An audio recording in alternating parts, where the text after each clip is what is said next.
श्रीहरिं परमानन्दमुपदेष्टारमीश्वरं व्यापकं सर्वलोकानां कारणं तं भजाम्यहं। शङ्करं शङ्कराचार्यं केशवं पादरायणं सूत्रभाष्यकृतौ वन्दे भगवन्तौ पुनः पुनः। सदाशिवसमारम्भं शङ्कराचार्यमध्यमाम् अस्मदाचार्यपर्यन्तां वन्दे गुरुपरम्पराम्। बोधानन्दं च कल्याणम् अच्युतानन्दमात्मजं सच्चिदानन्दमात्मजं निर्मलानन्दगुरुं। योगेन चित्तस्य पतेन वाचां मलं शरीरस्य च वैद्यकेन योपाकरोतं प्रवरं मुनीनां पतञ्जलिं प्राञ्जलिरानतोऽस्मि। नमस्ते। योग सूत्र का 7वां ऑडियो है ये। अभी तक हमने 6 पार्ट योगा सूत्र का ऑडियो बनाया है। तो आप सभी लोगों से निवेदन ये है कि आप योग सूत्र का, जो भी लोग इसमें इच्छुक लोग हैं, जो जिज्ञासा है, जिसको सीखने का इच्छा है अंदर से योग सूत्र, और उस चीज़ को खुद का जीवन के अप्लाई करना है, तद्वारा इसका पूरा लाभ लेना है, तो ऐसा लोग योगा सूत्र सुनते समय बाकी सारा व्यवहारों से दूर रहकर केवल ये सुनने के लिए समय देकर आप सुनेंगे तो आपका चित्त का अंदर ये क्लासेस जाएगा, तो ही आपका चित्त का अंदर परिवर्तन होगा। अगर आप चित्त का अलग अलग वृत्ति करते समय, अलग अलग मनोव्यापार होते समय, गाड़ी चलाते वक्त, कुछ और काम करते समय, खाना बनाते समय या कुछ और सोचते वक्त आप हेडफोन लगाकर ये सुनेगा, या सुनते समय फेसबुक चलाएगा, व्हाट्सएप चलाएगा, तो इस तरह का कुछ करते आप उसको सुनेंगे तो केवल एक फॉर्मेलिटी के लिए आप योग सूत्र सुनेगा, लेकिन वो आपका चित्त में कभी घुसेगा नहीं है।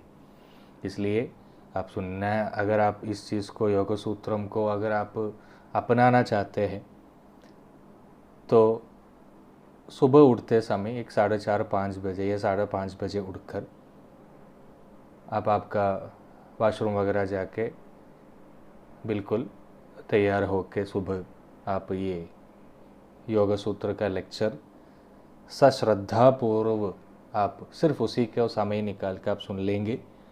तो ये सुनते सुनते जाएंगे तो आपका अंदर का चित्त का परिवर्तन भी साथ के साथ होते जाएंगे। कोई वॉकिंग वगैरह करते हैं तो एक हेडफोन लगा के सुबह उठ के वॉकिंग करेंगे, साथ के साथ ये सुनेंगे तो भी सही रहेगा। और सुबह उठते समय क्या है कि आपका चित्त का वृत्ति मैक्सिमम कम होते हैं, चित्त का वृत्ति। फिर जैसा जैसा दिन आएगा हम 1000 लोगों से बातें करने और हमारा काम में, घर का काम में सब हम बिजी रहते समय हमारा चित्त का वृत्ति भी बढ़ते बढ़ते जाता है। इसलिए सुबह सुबह इस तरह का आप सुनेंगे तो आपके लिए बहुत ज़्यादा सही रहेगा। हमने लास्ट ईश्वर कौन है और क्लैश क्या है, अविद्या, अस्मिता, राग, द्वेष, अभिनिवेश, ये पांचों को दोष क्लैश बोलते हैं, ये आपने बताया था। साथ के साथ शुक्र अशुक्र कर्म या पुण्य पाप कर्म, ये सभी चीज़ें जो है वो सभी चीज़ों से जो मुक्ति प्राप्त करते उसको ईश्वर माना जाते हैं, या ये सभी चीज़ों से मुक्ति पाने के लिए योग सूत्र या योग शास्त्र बनाया गया है।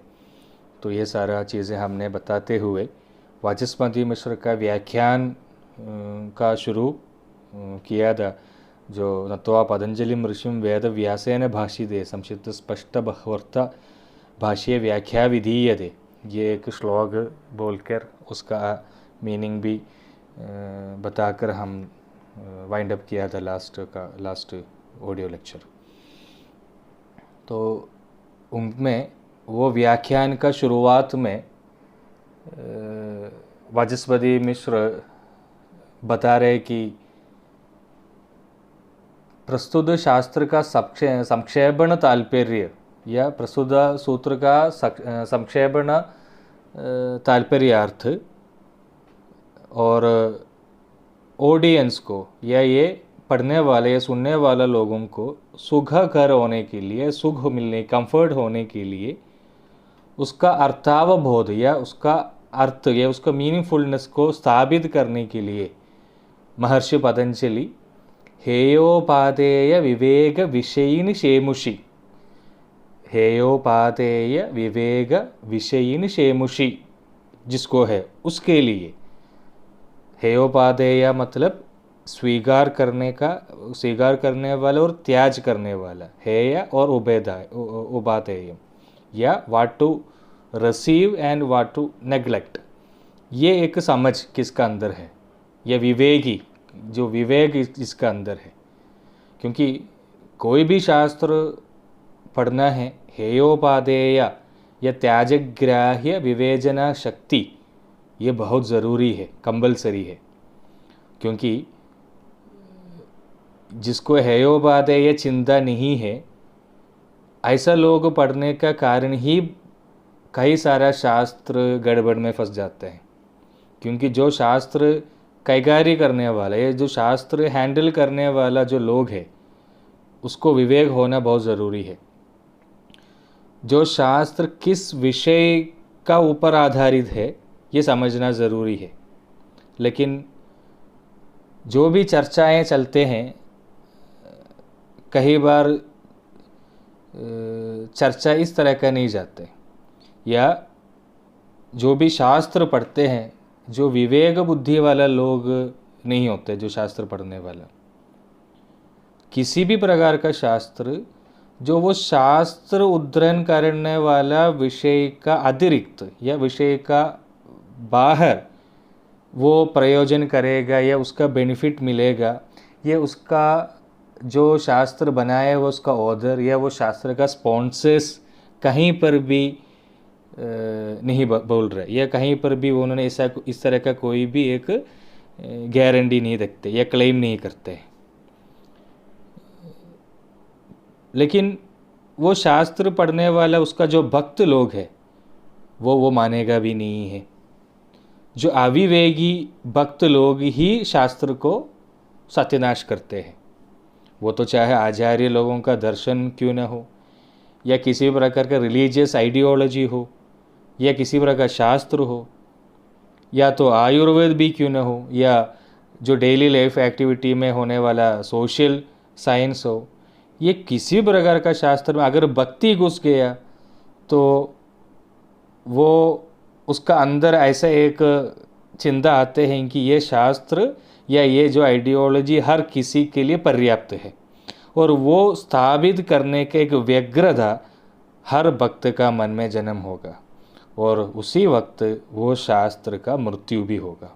अगर आप देखेंगे तो आज के समय में दुनिया में यही हो रहा है। कोई भी एक शास्त्र जब रूपकल्पना करते समय वो कोई एक पर्टिकुलर सब्जेक्ट के ऊपर बनाया जाता है, और उस पर्टिकुलर सब्जेक्ट का लिमिटेशंस का अंदर वो शायद 100% बेनिफिशियल रहेगा। कहीं सारे विषय त्याजग्राह्य विवेचना शक्ति के साथ आपको सामीप्य करना होगा। उस तरीके से हम कोई भी चीज़ को पढ़ते नहीं हैं, इस कारण शास्त्र कई बार डेंजरस जोन में जाकर फंस जाते हैं। आज आपको वही देखने को मिलते हैं। तो कोई भी शास्त्र पढ़ना है तो पहले आपको त्याजग्राही विवेचना शक्ति होना बहुत ज़रूरी है। पौराणिक समय में, प्राचीन समय में हमारे इंडियंस को, भारतीय लोगों को ये एक विवेक था, लेकिन आज वो विवेक बिल्कुल भी नहीं है। तो यहाँ पे जो विवेकी लोगों को कंफर्ट होने के लिए हेयोपादेय शेमुषि जिसको हुआ है, उसको योग शास्त्र में कार्य करने के लिए और उसका अनुभूति मिलने के लिए उसका अधिकारी, विषयम, संबंधम, प्रयोजनम, ये 4 चीज़ें बताया गया है। प्रथम सूत्र बताते समय भी ये सारा चीज़ें उसका अंदर रखता है। अधयोगानुशासनम जो सूत्र ये है, तो उसमें आपको त्याजग्राह विवेचन शक्ति अगर बिल्डअप हो जाते हैं तो आपको कुछ भी सीख पाएंगे। इवन किसी और का एक सहाय का बिना आप कई सारे चीज़ें सीख पाएंगे। और त्याजग्राह्य शक्ति जिसको है नहीं है वो तो किसी का डिपेंड रह के हमेशा उनका ज़िंदगी किसी का भक्त बनकर या किसी का शिष्य बनकर या किसी का फॉलोअर बनकर वो उनका ज़िंदगी गुजार देंगे। और आज के समय में हमारा भारतीय लोगों को किसी का भी आसपास या किसी का भी पैरों में या किसी का भी डिपेंड रहने का एक आदत काफ़ी ज़्यादा है।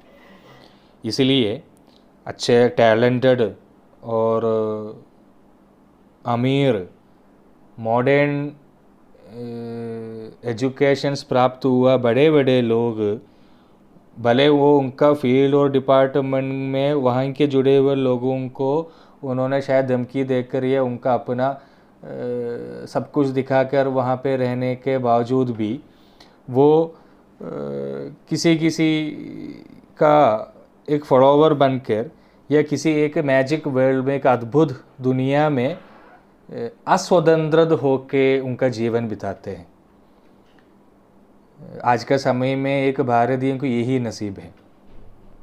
और हम मोस्ट ऑफ लोग अभी ये सुनने वाला लोग भी उसी ऐसा कुछ न कुछ किसी में होते ही है। खुद खड़ा होने का शेषी या खुद खड़ा होने का शक्ति आज का समय में किसी के पास नहीं है। इसीलिए तो इतना ज़्यादा पॉलिटिकल पार्टीज़, इतना ज़्यादा रिलीजन्स, इतना सारा आचार्य, इतना सारा संगठन, ये सब उगते उगते आ रहे हैं। और ये सारा लोगों के बीच बीच में लड़ाई झगड़ा भी होते रहते हैं। किसी भी प्रकार कोई भी दर्शन लड़ाई झगड़ा करने वाला नहीं है। और उस एक अर्थ में आज का समय में सनातन धर्म है ही नहीं है। सनातन धर्म का स्पॉन्सर से हम ऐसा बोलने वाला काफ़ी सारे लोग हैं, और ऐसा बोलने वाला लोग खुद ही सनातन धर्म को अपने यहाँ पे आने नहीं देंगे। क्योंकि अगर सनातन धर्म अगर हमारा यहाँ पे अगर आ गया तो हर एक इंसान स्वतंत्र हो जाएगा। वो उनका खुद का आइडियोलॉजी से, पॉलिसी से, रिलीजियस से, पॉलिटिकल पार्टीज से, एसोसिएशन से। तो इसलिए कभी भी सनातन धर्म आने के लिए स्पॉन्सर्स ही नहीं आने देंगे। योग शास्त्र कैवल्य के लिए आपको ले जाते हैं। तो 4 अंग है त्याजग्राह विवेचना के लिए, जो भारतीय कोई भी दर्शन होते समय भी बोलते हैं उसको। एक है प्रतिपाद्यम या विषयम, दूसरा वो विषय को शास्त्र के साथ का संबंध, संबंधम क्या है, प्रतिपाद्यम, दूसरा संबंधम, मतलब वो किस तरह का वो विषय को प्रेजेंट करते हैं, मेथडोलॉजी। एक विषय उसका प्रेजेंट करने का तरीका, उसका जो रीति, उसी का डिपेंड होते हैं कि वो आप उसके रीति के कारण आपको वो चीज़ समझ आते हैं। आज के समय में टीवी में कोई जब चर्चा वगैरह होते समय ये सभी कोई सोच समझ कर नहीं कोई एंकर चर्चा को लीड करते हैं। और कोई ऐसा समझने वाला कोई व्यक्ति अगर गलती से भी अगर चैनल का कोई चर्चा में वगैरह आ भी गया तो उनको बोलने नहीं देंगे, उसको माइक नहीं देंगे और उनको दोबारा कभी बुलाएगा भी नहीं है। आज के समय में एजुकेशन सिस्टम से ये 4 अंग पूर्णता से निकाला गया है और हेतोपादेय या शक्ति पूर्णता से निकाला गया है। और आप भी आपका बच्चों को इस तरह का पढ़ाने के लिए पसंद नहीं करते, क्योंकि इस तरह का अगर आप पढ़ाएंगे तो वो पढ़ेगा, और वो पढ़ेगा तो आपके लिए हेडेक है, क्योंकि जनता पसंद नहीं करते, अध्यापक या टीचर्स पसंद नहीं करते, क्योंकि जो पढ़ाने वाला खुद पहले पढ़ना पड़ेगा और उसके बाद उसको पढ़ाना पड़ेगा। आज का एजुकेशन सिस्टम का सबसे एक बेनिफिट ये है कि टीचर्स को वर्कलोड नहीं है, तद्वारा स्टूडेंट्स को वर्कलोड नहीं है, क्योंकि जितना सारे रिसर्च जो है वो सारा इजी शॉर्टकट ढूंढने के लिए बनाया गया है। कुछ भी करेंगे तो हम उसका इजी शॉर्टकट ढूंढते हैं। कोई भी एक कार्य करने के लिए अगर आप सोचेंगे तो पहले आप ये सोचेंगे कि ये कैसे बिना क्लेश इसको कैसे किया जाए। मतलब बिना क्लेश का मतलब ये है कि आपका शरीर और मन वो दोनों वो कर्म में पार्टिसिपेट नहीं करना, ये है बिना क्लेश का मतलब। और बिना पार्टिसिपेट करते हुए आपको उसका लाभ लेना। पिछले सैकड़ों सालों से दुनिया में जितना सारा रिसर्च कंडक्ट किया है वो सारा रिसर्च इसी के लिए है कि इसी शॉर्टकट कैसे बनाया जाए। आप एक कार्य करने के लिए जब मुश्किल झेलेगा, ये कार्य करने के लिए मेहनत करेगा, तो आप और वो कर्म के बीच में एक पारस्पर्य पैदा हो जाते हैं, और वो व्यक्ति का कर्मों से उसको मोचन करने के लिए बेस वो है। और उसी कारण बहुत ही कम कर्मों से वो व्यक्ति मुक्ति प्राप्त करते हैं। आप एक कर्म करते समय आपका शरीर, इंद्रिय और मनस ये उसके साथ कितना जुड़े हुए हैं, इसके मुताबिक आपका एकाग्रता भी वहाँ पे मौजूद होते हैं। और वो एकाग्रता होते वक्त वो कर्म पूर्णतः से कंप्लीट हो जाते हैं। जब बिना कोई क्लेश एक ट्रस्ट पैसेंजर जैसा आप एक गवाह बनकर आप बैठ के देखते रहेंगे और इस तरह के एक सिचुएशन मौजूद होगा, तो आप और वो कर्म के बीच में कोई रिलेशनशिप नहीं है। और उसी वक्त आपको बहुत सारा अलग अलग कर्म आपका मन के अंदर खेलने शुरू करेगा। मतलब क्षिप्त, मूढ़, विक्षिप्त चिंता आपका मन के अंदर खेलेगा। और आज के समय में कर्म करते समय यही सब हो रहा है। इसी शॉर्टकट आप जो किसी के लिए भी आपने बनाया हो,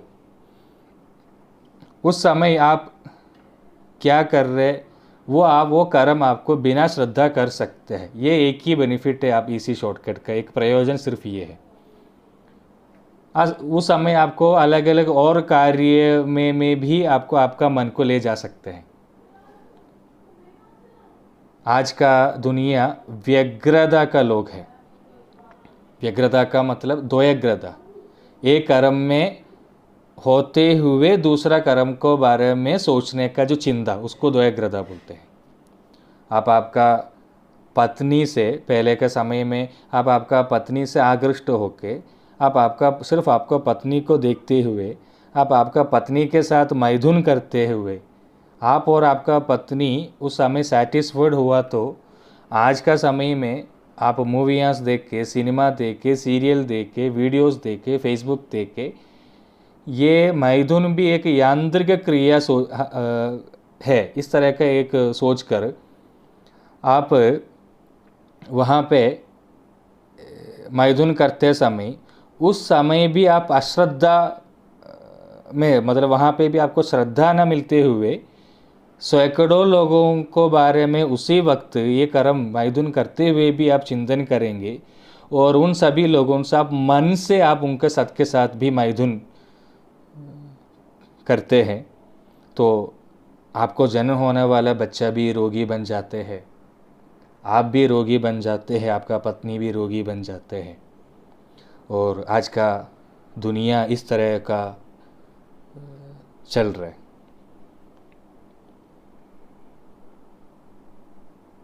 आपका मन, शरीर और इंद्रिय ये एकाग्र होने के लिए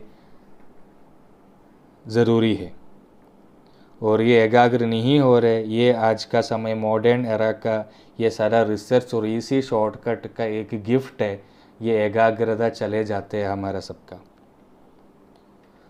ये एक एग्जाम्पल द्वारा बाकी आप जितना भी कर्म हमारा डेली लाइफ में करते हैं वो सारा कर्म को इंडिकेट कर रहे हैं। ये कर्म इसलिए बोलें कि सबसे सीरियस और डेंजरस कर्म होते हुए इस कर्म में इस तरह का विचार और इस तरह का एकाग्रता नहीं मिल रहा, तो बाकी कर्म के बारे में तो फिर बोलने का ज़रूरत ही नहीं है। इसलिए ये कर्म का ही उदाहरण आप लोगों को दिए है। आज का समय में हर कर्म इस तरह का है। आपको किसी भी तरह का कर्म के साथ या किसी भी तरह के इसमें पारस्पर्य नहीं है, अटैचमेंट नहीं है, इंटीमेसी नहीं है। पहले समय में एक मटका बनाते थे मिट्टी से, या एक माला बनाते थे, या एक बैंगल जो सोने का या चांदी का बनाते थे, वो सब बनाने के लिए बहुत ही ज़्यादा श्रद्धा का ज़रूरत था, क्योंकि उसको पिघाल कर, उसको हाथों से मार मार कर उसको शेप बना के करने के लिए बहुत ज़्यादा श्रद्धा चाहिए था। तो आज एक मशीन ला कर रखेंगे और उस समय उनको वो मशीन वो कार्य करते समय उनको अलग अलग तरह का मनोव्यापार में उनको जा सकते एक ही कर्म करते समय, क्योंकि एकाग्रता यहाँ पे एक बात ही नहीं है, क्योंकि मशीन कर रहे। तो वो कर्म आपको किस तरह के योग विषय हो रहे ये आप लोगों को समझा रहा हूँ। क्योंकि एक कर्म उसको योग विषय होके उनको कैसे एकाग्र चित्त में लेके जा रहे थे, और वही कर्म उसको कैसे विशुद्ध चित्त या चित्त को शुद्ध कैसे करते थे, और उसी स्थान पर उसी जगह पे आज जितना सारा कर्म है सारा कर्म आज का समय में इंसान को अशुद्ध चित्त बना देते हैं।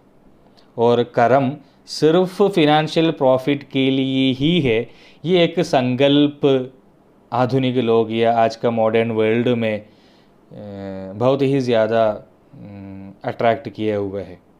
और वहाँ पर भी हमारा चतुरता ये है कि खुद का कार्य हो या खुद का काम का हो तो वो प्रॉफिट से होना है, और जहाँ खुद का नुकसान नहीं है तो वहाँ पे अगर बिल्कुल कंसंट्रेशन और एकाग्रता होना ज़रूरी है। इस तरह के ड्यूअल कैरेक्टर हम हमेशा दिखाते हैं, और पेरेंट्स भी ये चीज़ दिखाते हैं, क्योंकि बच्चों को लोग मजाक उड़ाते हैं क्योंकि एकाग्रता नहीं है, कंसंट्रेशन नहीं है। तो वही लोग जहाँ जहाँ उसको फिनेंशियल बेनिफिट है वहाँ सब बोलते हैं कि वहाँ पे श्रद्धा का ज़रूरत नहीं है, लेकिन वो काम ईज़िली बहुत जल्दी हासिल करना चाहिए। और वो तो जहाँ पे आपका फिनेंशियल बेनिफिट का बात नहीं है तो कंसंट्रेशन मतलब एक चादुरदा माँ बाप भी दिखाने लगते हैं।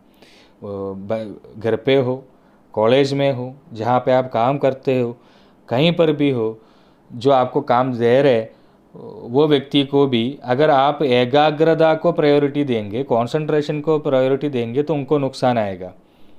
माँ बाप को बच्चों एकाग्र चित्त होते हैं तो उनको भी नुकसान है। तो ऐसा जगहों पे इंसान उनका एकाग्रता को छोड़कर इसी शॉर्टकट का रास्ता चलते हैं।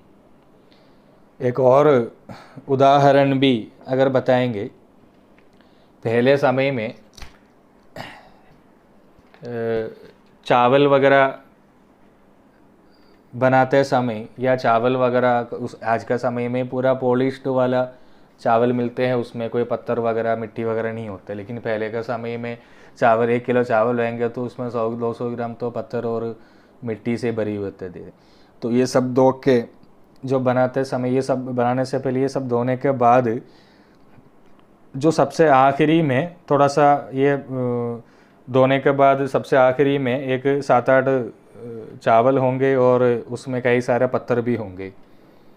तो उस समय का जो माँ है पहले ज़माने का, वो आराम से बैठ के क्षमा से वो सारा पत्थर निकाल के वो 7-8 चावल भी निकालते थे। अगर फिनेंशियल बेनिफिट का बात करेंगे तो यहाँ पे सबसे इजी मेथड है कि वो 7-8 चावल छोड़ दो। लेकिन वो 7-8 चावल वो निकालते समय जिसको जो उनको एकाग्रता मिल रहा है, वो एकाग्रता, वो कंसंट्रेशन उनको बाकी कई सारे कर्म करते समय जो श्रद्धा मिलने का कारण बन जाते थे। ये प्राचीन वाला माल आपको पता भी थे। लेकिन ये सब सोच के आज अगर कोई बच्चा उनका एकाग्रता मिलने के लिए इस तरह का चावल गिनने शुरू करेंगे तो माँ खुद ही उसको डांटेंगे। पहले समय में आयुर्वेद वैद्य लोग उनका पेशेंट को चिकित्सा करने के लिए उनको जो जो औषध चाहिए वो सारा औषध वो स्वयं ही बनाते थे। हमारा केरला में होते तो वो आसपास का जंगल में सुबह सुबह निकलते थे। सुबह सुबह निकलते देखते हैं कि कौन सा हमारा काम आने वाला है। सीज़न वाइज उसको देखकर उसको काट कर उसको लेकर आते हैं। लेकर आने के बाद उसका पत्ता अलग, उसका जड़ अलग, बीज अलग करके उसको छोटी छोटी टुकड़ा में काट के रखते हैं। और अगर उससे तेल बनाना है तो उसमें से फिर कल्क बनाते हैं। कल्क बना के बाद उसमें तेल डालकर, द्रव्य डालकर और लकड़ से उसको जलाकर मंदाग्नि में उसको श्रद्धा से उसको वहाँ बैठ के उसको हिलाते रहते हैं, द्रव्य संयोजन करते रहेंगे। जैसे जैसा वो देखते रहेंगे पाग कब हो रहे, जैसा जैसा मृदु मध्य गर्म पाग होगा तो उसको निकालते थे। निकालने के बाद उसको छान के रखते थे। अवलेह बनाने हैं तो काढ़ा बनाएंगे पहले, कषाय बनाने के बाद उसमें गुड़ वगैरह डालकर जब अवलेह पाग लेही पाग हो जाएगा तो उसमें जड़ी बूटियाँ वगैरह पीस कर प्रक्षेपण डालकर फिर जब ठंडा होएगा तो उसको शहद मिलाकर उसको रखते थे। या कोई विषय चिकित्सा वगैरह या कुछ इस तरह का इम्पोर्टेंट मेडिसिन वगैरह है तो बिल्वादी जैसा दवाइयाँ वगैरह, गोली वगैरह बनाने के लिए 1 यामम, 2 यामम, 3 यामम, मतलब 6 घंटा, 12 घंटा, 24 घंटा बिना हाथ हटाते हुए उसको बनाते रहते हैं। अलग अलग दवाइयों को भावना क्षमा से देते रहते हैं।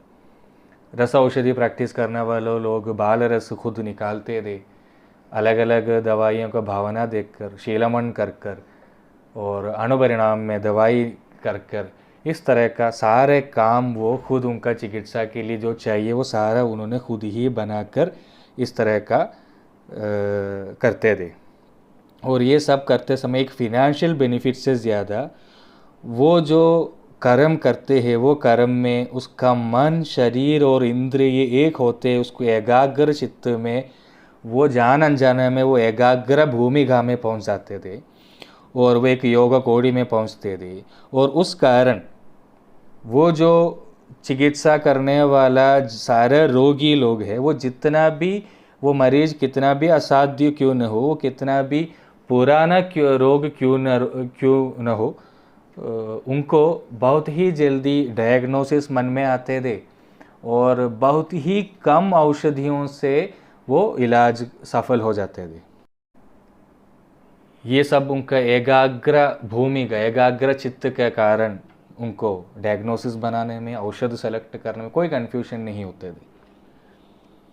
और वो वैद्य का चित्त से वो शुद्ध हुआ, वैद्य का चित्त से निकलने वाला, उससे मुंह से निकलने वाला जो शब्द है वो शब्द सामने बैठे हुए रोगी का और रोगी का बाय स्टैंडर का स्वप्न सुषुप्ति तक उनका शब्द पहुंचकर उनका रोग को केवल बोध से नहीं, स्वप्न सुषुप्ति से भी हटा देते थे और वो रोगी पूर्णता से सुख प्राप्त करते थे, स्वास्थ्य प्राप्त करते थे।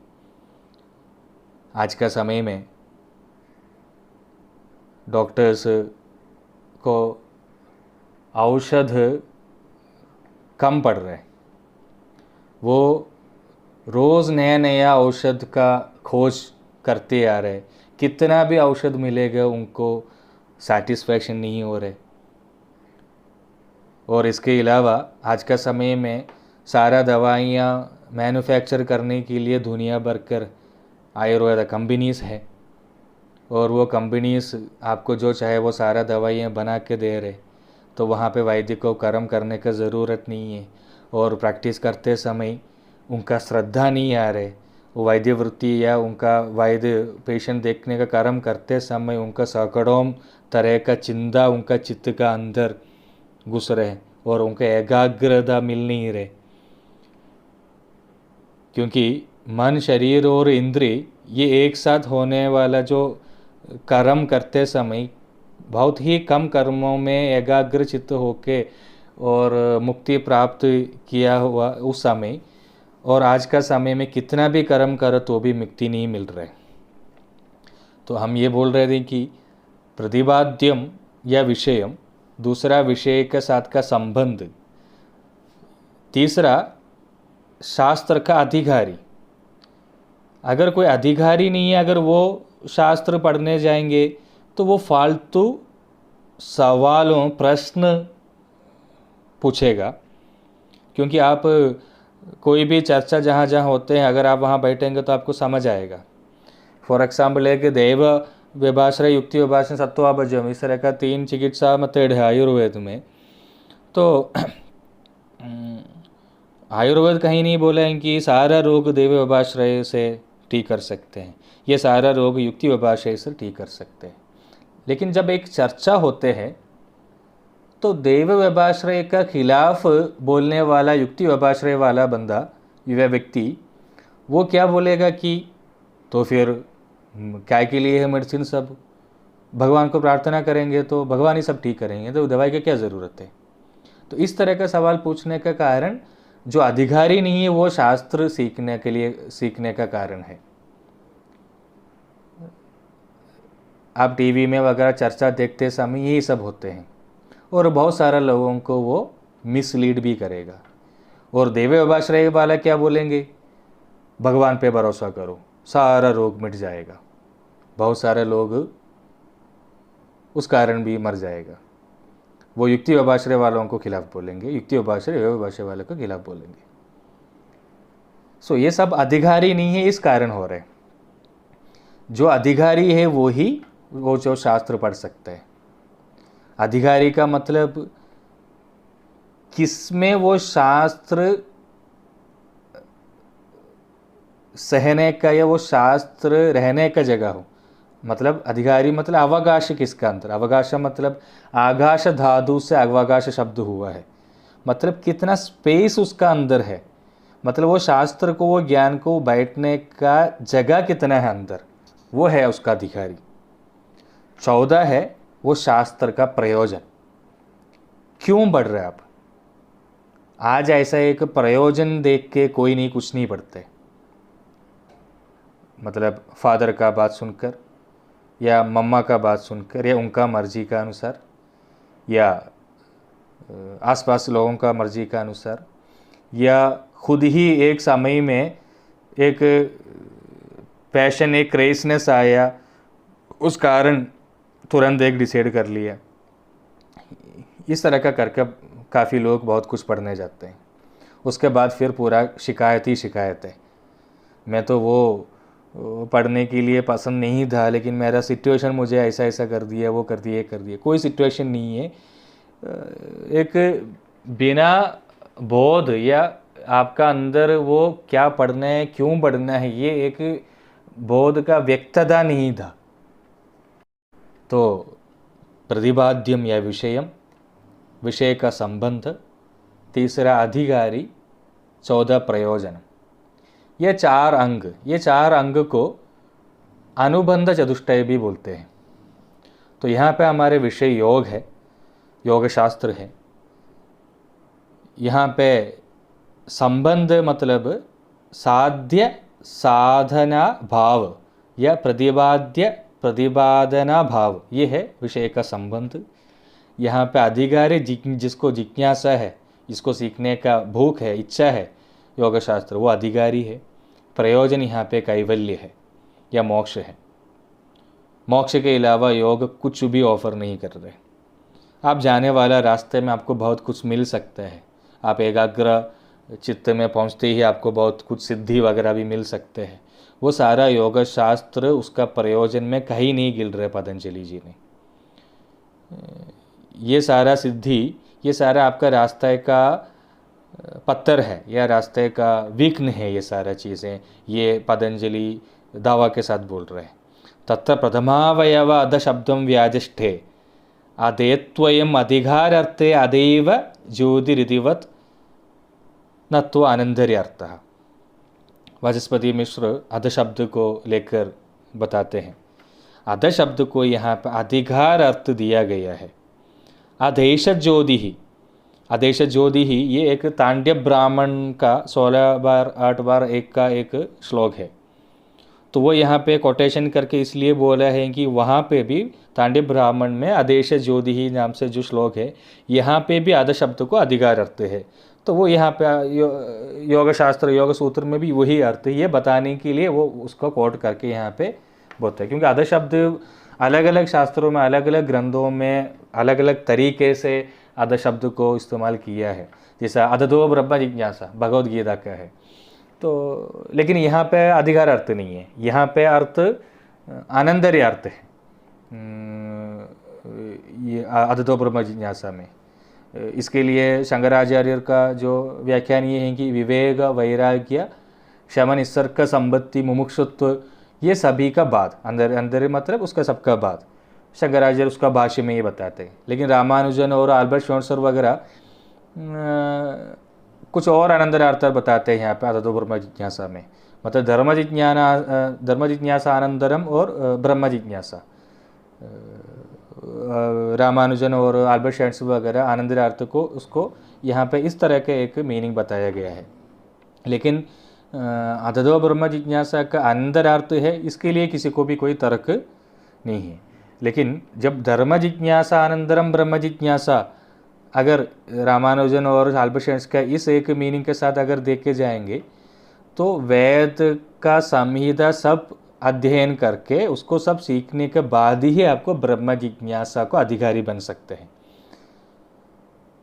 शंकराचार्य का भाष्य के मुताबिक किसी को भी ब्रह्म जिज्ञासा हो सकते हैं, लेकिन रामानुजन और अल्बर्ट श्रोन्सर का भाष्य का मुताबिक धर्म मतलब वेद या वेद को अंदर प्रवेश करने के लिए उभयनम होना बहुत ज़रूरी है।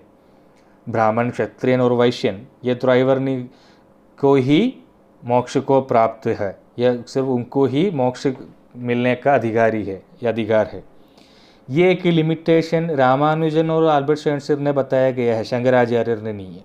लेकिन सबसे ज़्यादा लोग खिलाफ शंकराचार्य के ऊपर है। रामानुजन और अल्बर्ट श्रोन्सर को लोग महान लोग में गिना देते हैं, तो जितना सारे गलती और खिलाफ जो लोग खड़ा हो रहे हैं वो शंकराचार्य के ऊपर है। तो कोई ये सब पढ़ के या कुछ ये समझ कर नहीं है, बस ऐसे ही बताते रहते हैं। तो अध शब्द का यहाँ पे अपना योग शास्त्र में योग सूत्र में इस जैसा अधतो ब्रह्म जिज्ञासा में बताया कि इस तरह का अनंतरार्थ बिल्कुल भी नहीं है, यहाँ पे अधिकार अर्थ है। ये वाचस्पति मिश्र बिल्कुल क्लियर और क्लैरिटी से बता रहे हैं। इसलिए वाचस्पति मिश्र तांड्य ब्राह्मण का श्लोक यहाँ पे कोटेशन किया है। अध शब्द को तांड्य ब्राह्मण में अधेश ज्योति ही मतलब वो एक कृतु विशेष है, मतलब एक याग या यज्ञ शुरू कर रहे हैं, ये शुरू करने के एक अनाउंसमेंट है वो अब वहाँ पे अध शब्द का। इस तरह का योग शास्त्र में अध शब्द मतलब योग शास्त्र का आरंभ शुरू हो रहा है, इसका मीनिंग यहाँ पे ये है, मतलब अनंतरार्थ नहीं है बिल्कुल भी। क्योंकि योग शास्त्र में कुछ और सीख के फिर आने के लिए योग शास्त्र नहीं बता रहे। और सिर्फ वो नहीं है, कोई भी शास्त्र अगर आपको सीखना हो तो योग शास्त्र पहले सीखना कंपलसरी है या ज़रूरी है। क्योंकि कोई भी दर्शन, चाहे वो प्राचीन दर्शन हो या नवीन आजकल का दर्शन हो, कोई भी दर्शन हो, आपको सीखने का जो आधारित विषय वो चित्त है। और योग शास्त्र मतलब चित्त विषय आधारित हुआ एक शास्त्र है। तो कोई भी शास्त्र अगर आप उसको केवल अदा में अगर आपको उस चीज़ को समझना है तो आपका चित्त शुद्ध होना ज़रूरी है। नहीं है तो आपका चित्त के अंदर जो जो चीज़ें ऑलरेडी सेव्ड है उसी में आप एक शास्त्र पढ़ेंगे तो वो शास्त्र भी उसी का अंदर जाके घुसेगा। यही सोच विचार है प्राचीन लोगों को और आज का लोगों का। पहले से ही चित्त में जमी हुई आपका जाति, आपका रिलीजन, आपका सर्कल, आपका सोच विचार, आपका वर्ण, आपका अधर्म, आपका धर्म, ये सारे चीज़ें आपका मन में होते हुए, चित्त में होते हुए आपको कोई भी एक शास्त्र अगर आप सीखेंगे तो वहाँ पे आपको शास्त्र को स्पॉन्टेनिटी नहीं मिलेगा। या तो आप वो सीखते समय या आप वो इस तरह का चित्त हुआ एक व्यक्ति कोई भी पद में बैठते समय या कोई पढ़ाते समय या कोई पढ़ते समय वो उसी लक्ष्य के लिए पढ़ाएगा या पढ़ेगा या उसी लक्ष्य के साथ वो स्वीकार करेगा। और आज का समय में जितना सारे करप्शंस वगैरह हो रहे, जितना सारा लड़ाइयाँ झगड़ा हो रहे, ये सारा इसी का कारण है। वो चाहे पुलिस हो, मंत्री हो, एमएलए हो, ये सारा इस तरह का चित्त के साथ होने वाले लोग हैं। और उसमें पॉलिटिक्स, रिलीजन, कास्ट, वर्ग, वर्ण, ये सारा ऑलरेडी चित्त में रिटर्न है। और इनको खिलाफ खड़े होने वाला दूसरा पार्टी का लोग है या इसको खिलाफ करने वाला दूसरा एमएलए मंत्री लोग है, उसका भी चित्त सेम है। और कल आप या मैं इस तरह के एक पद में बैठेंगे तो हम भी यही सब करने वाला है। चित्त उसको मिले हुए जिम्मेदारी को, भले ही उनको उस चीज़ को सहमत नहीं है तो भी वो चित्त आपको बोलेंगे कि मेरा जिम्मेदारी मुझे जो दिए हुए है उसको मैंने करना है। वो वहाँ पे मेरा मर्जी और मनपसंद को कोई लेना देना नहीं है। जैसा कि प्रभाकर मिश्र का जो गुरु है, वो गुरु पिंडोदक क्रिया में वगैरह विश्वास किए हुए एक गुरु था, उनका बिलीव करते थे। लेकिन प्रभाकर मिश्र ये सारे पिंडोदक आदि क्रिया में वगैरह उनको बिल्कुल भी सहमत नहीं था। और ये गुरु और शिष्य इस विषय में कई बार तर्क वगैरह भी होते रहते थे।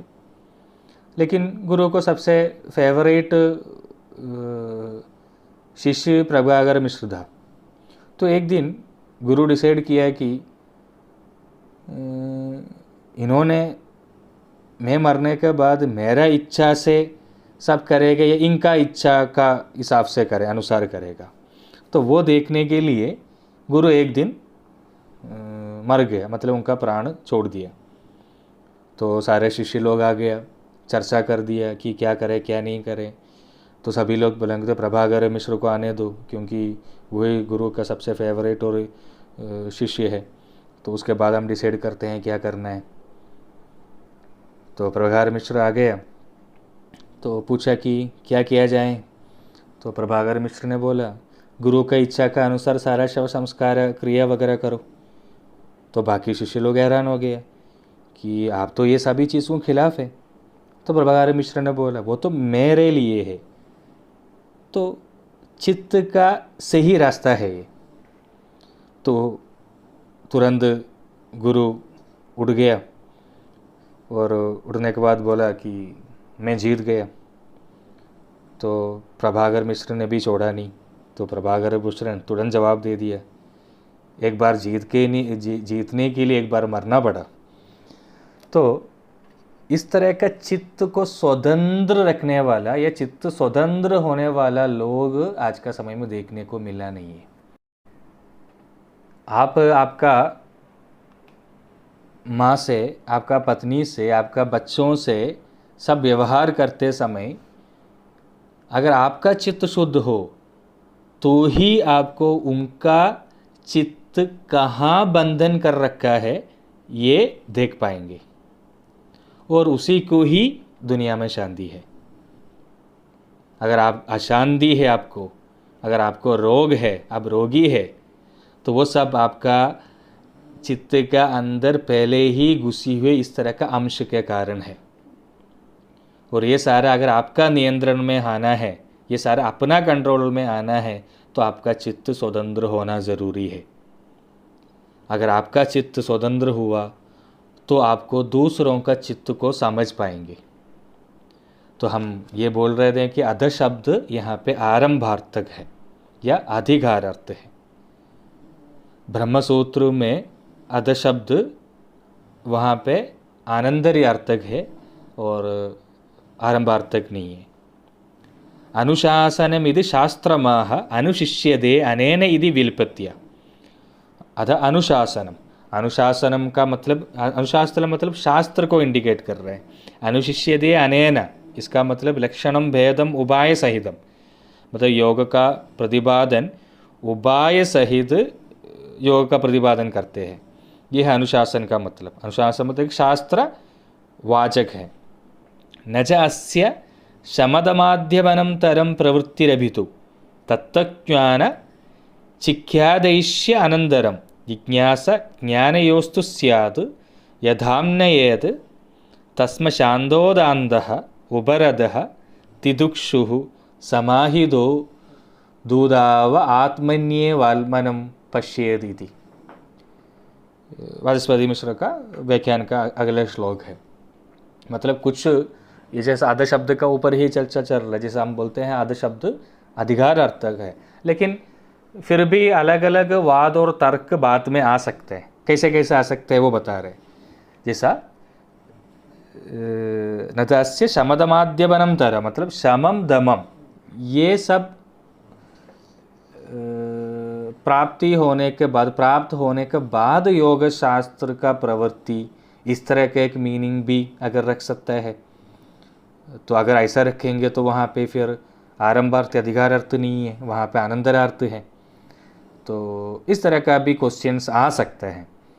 तो आप ये सब पढ़ने के बाद कहीं पर भी कोई स्पीच सुनेंगे या किसी का कुछ सुनेंगे तो कंफ्यूज ना हो जाए, इसलिए यही भी सारा चीज़ें साथ के साथ बताएं। अगर ठीक ठाक से नहीं पढ़ेंगे तो मन का अंदर संघर्ष पैदा होगा, और वो संघर्ष फिर आपको आगे ये पढ़ने नहीं देंगे। इसलिए आप ठीक ठाक से उसको पढ़ना है।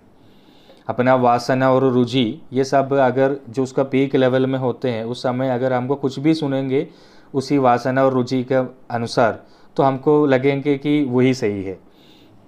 फिर उसके बाद हम वो पढ़ने के लिए जाएंगे और उनके साथ जाएंगे, और थोड़ी जाएंगे तो रास्ता गलत हो जाएगा, और अगर रास्ता गलत हो गया तो फिर वो शास्त्र को ही आप निंदा करेंगे। तो आपका वासना और रुचि वगैरह का अनुगुण अगर कोई आपको सहाय करेंगे तो आप उनके साथ चलेगा, लेकिन वो सब आपको मन केवल होने का कारण नहीं है, या आपका चित्त शुद्ध होने का कारण नहीं है। वहाँ पे आपका वासना को बेनिफिट मिल रहा है, आपका रुचि को बेनिफिट मिल रहा है, इसलिए आप ये सब कर रहे हैं।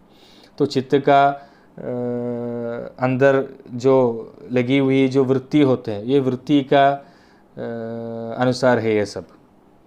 और आज का समय में जितना सारे जो रिलीजियस कन्वर्शंस, ग्रुपिज्म और अलग अलग तरह का लोग एक पॉलिटिकल पार्टी से दूसरा पॉलिटिकल पार्टी में, वहाँ से इधर, ये ग्रुप से उधर ग्रुप, ये एसोसिएशन से वो एसोसिएशन से, ये सारा चीज़ें इस तरह का चित्त का वृत्ति के कारण ही हो रहे हैं।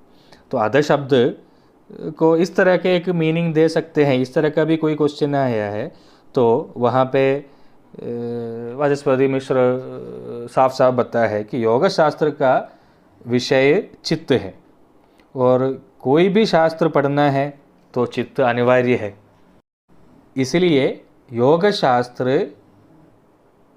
सबका शुरुआत है।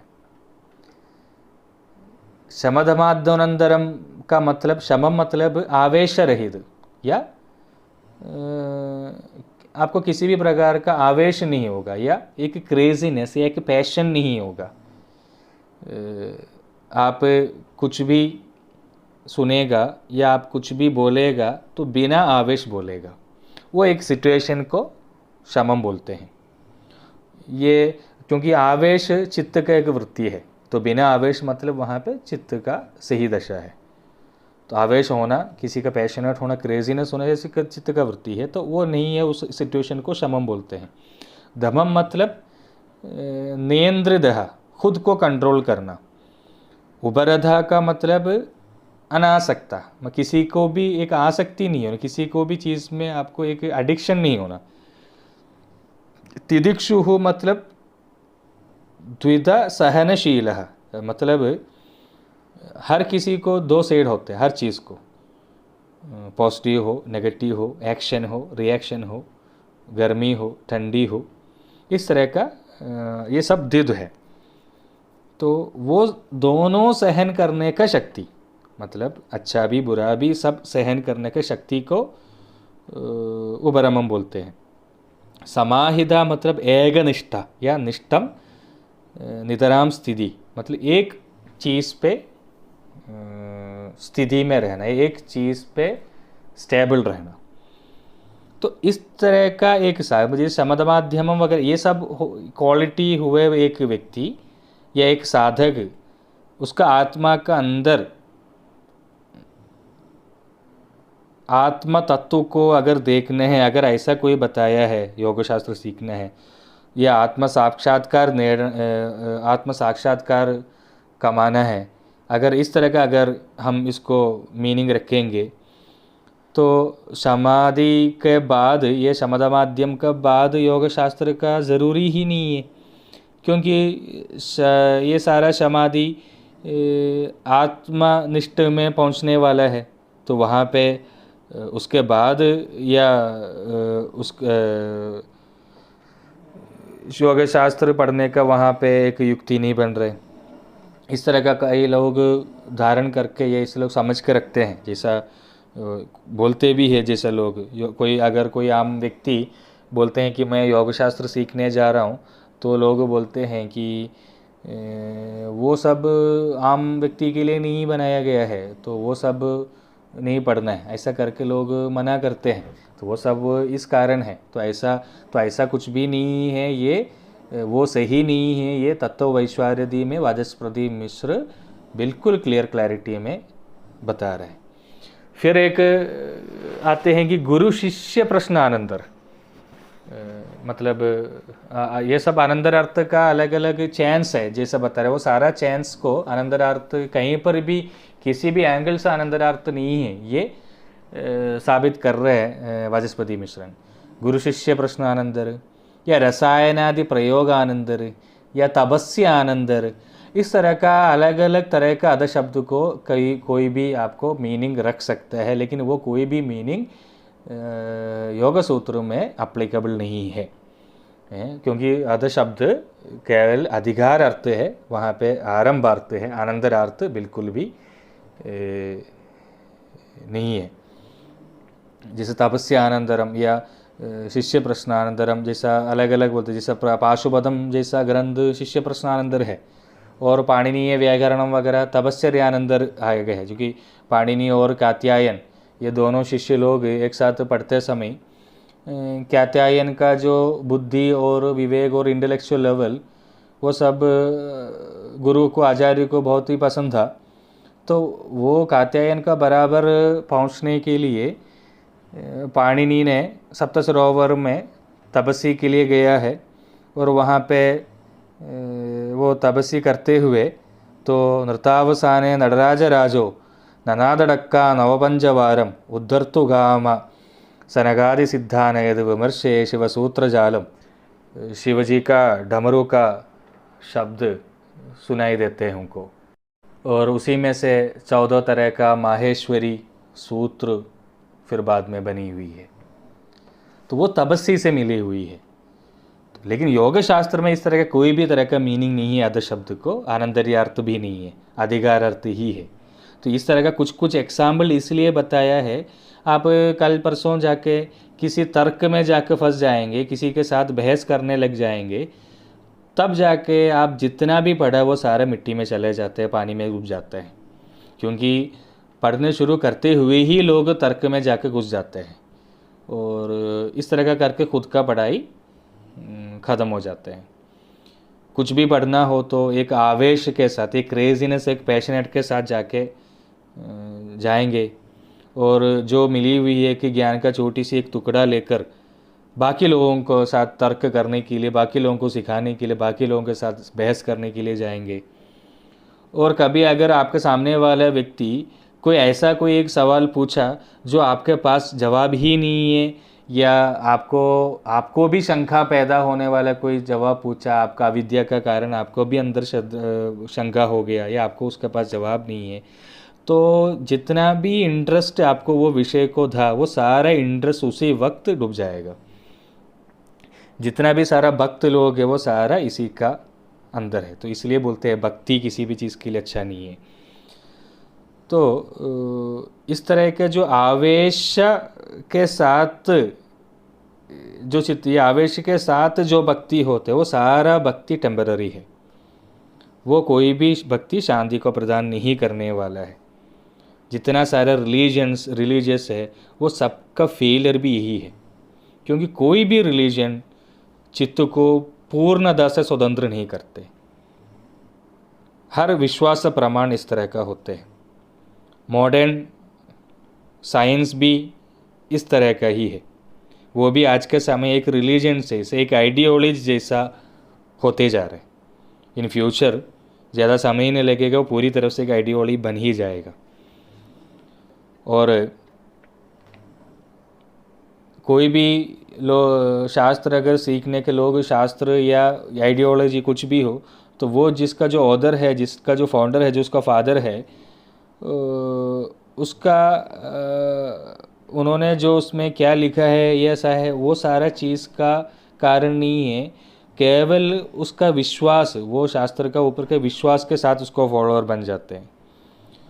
और उसके बाद एकदम एक क्रेजीनेस बढ़ जाते, पैशनेट बन जाते, वो खुद उसका प्रचारक बन जाएगा, वो शास्त्र का या वो आइडियोलॉजी का प्रचारक बन जाएगा। और वो प्रचार करते करते हुए अगर कोई भी उनको भी कन्विंस करने लायक कोई गलती वो शास्त्र का अगर दिखाएगा, तो जितना भी उन्होंने उनका वो शास्त्र के साथ जो संबंध था वो सब वहीं ख़त्म हो जाएगा। और उस वक्त वो जिसने भी उनको सिखाया है वो सारे गुरु लोगों को और वो शास्त्र को सब उनका दुश्मन बन जाएगा उसी वक्त। और उस समय जो ये सीखी हुई ज्ञान से उन्होंने फिर एक अलग से एक शास्त्र या अलग से एक थियोरी वो खुद खड़ा कर देंगे।